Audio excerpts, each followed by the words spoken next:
ኢየሱስ ለዘላለም ጌታ ነው።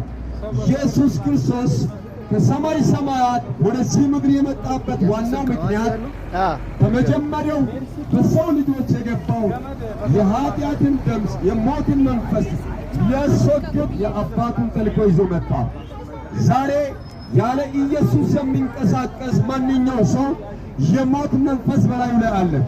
እንደ ሰው ማሰብ ይችል ይሆናል፣ እንደ ሰው ሰርቶ ሊገባ ይችል ይሆናል።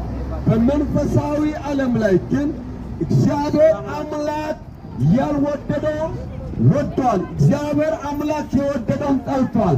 መጽሐፍ ቅዱስ ሲናገር የሚወደው ልጅ እርሱ ነውና እርሱን ስሙት አለ። አያችሁ፣ ያለ ኢየሱስ የምንበላው እየተረገመ ነው፣ የምንጠጣው እየተረገመ ነው፣ የምንኖረው ኑሮ ሁሉ እየተረገመ ነው። ምክንያቱም እግዚአብሔር አብ የመረጠው ምርጫ አንድ ነው፣ ክርስቶስ ኢየሱስ ነው።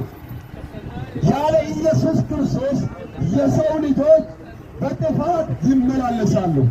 ዛሬ ሞትን ድል አድርጎ የተነሳው የናዝሬቱ ጌታ ኢየሱስ ሕይወት ሊሰጣችሁ ይፈልጋል።